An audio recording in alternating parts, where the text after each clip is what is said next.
In the annals of history, few empires evoke such a potent mix of grandeur and brutality as Byzantium. For over 1,000 years, this glittering successor to Rome held sway, its emperors ruling with an iron fist, often in the name of God. But within the opulent walls of Constantinople, a chilling practice emerged, one that speaks volumes about the Byzantine understanding of power, piety, and punishment. When a rival emerged, a claimant to the throne, an emperor's greatest threat, they often faced a fate far more insidious than death, blinding. Why would an empire renowned for its sophistication choose such a barbaric, yet strangely merciful, act? What secrets did those sightless eyes hold about the Byzantine soul? To understand Byzantium, we must first look to its predecessor, ancient Rome. For centuries, Roman emperors dealt with rivals in a brutally direct manner: execution, forced suicide, or exile. Julius Caesar, Caligula, Nero, the pages of Roman history are stained with the blood of political adversaries. It was a straightforward, definitive end to any challenge. The Byzantine Empire, as the Eastern Roman Empire, inherited much of this imperial ruthlessness, yet they also forged their own distinct path. As the empire evolved, so too did its methods of maintaining power, moving from the blunt force of execution to a more calculated, symbolic form of incapacitation.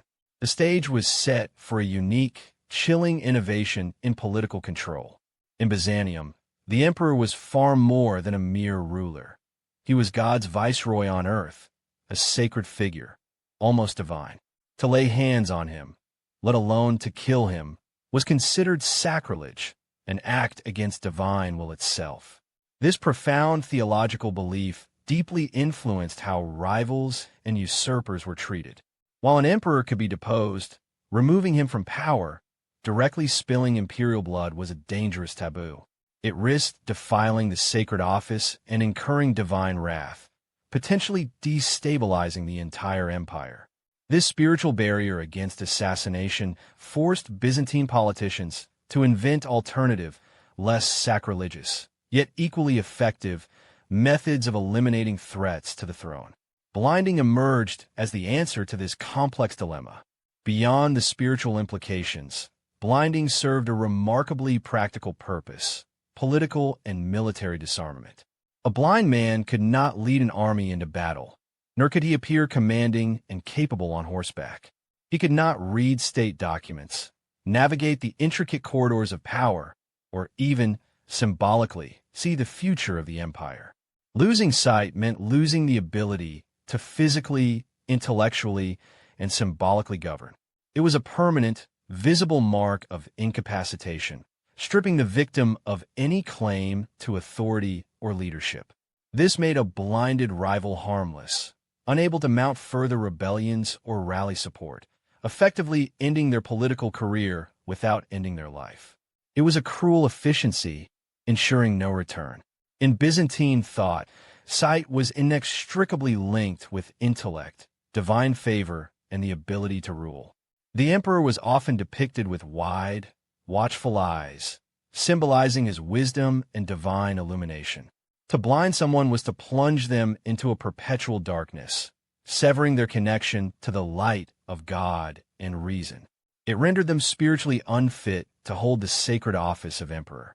They could no longer see justice, see the truth, or see the path for the empire.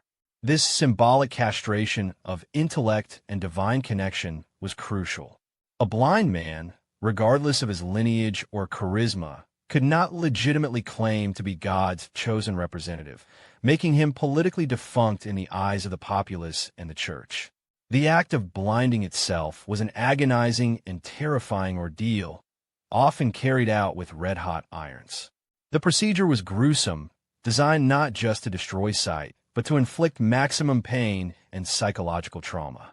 Sometimes performed publicly, it served as a brutal spectacle, a stark warning to any would-be usurpers.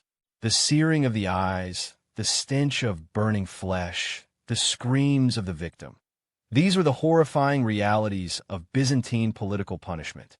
The victim was left not only sightless but often disfigured, a living monument to the emperor's absolute power and ruthlessness. This chilling ritual cemented the message: challenge the emperor, and you face a fate worse than death, a life in perpetual darkness and agony. Few stories encapsulate the chilling effectiveness of blinding better than that of Emperor Romanos for Diogenes.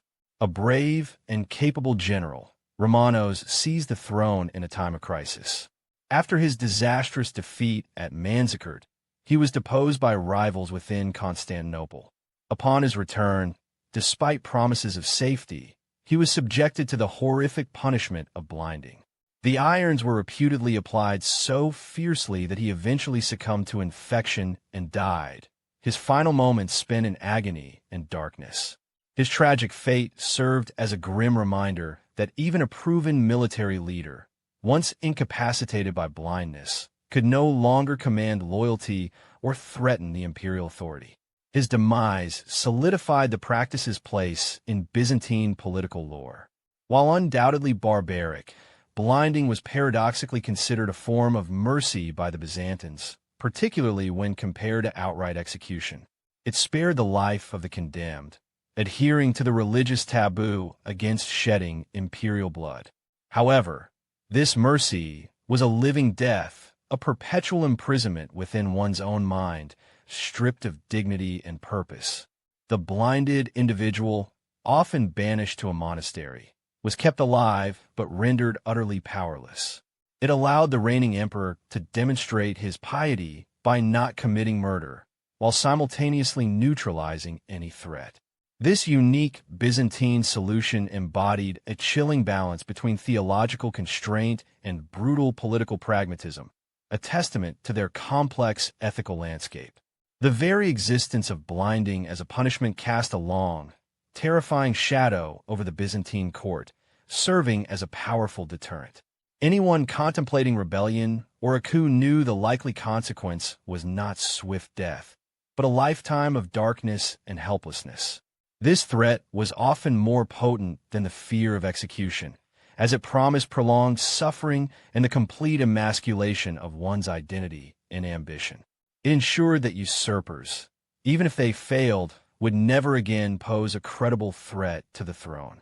This chilling foresight shaped centuries of Byzantine politics, fostering an environment where ambition was tempered by the ultimate fear of losing one's sight and, with it, one's very essence as a leader.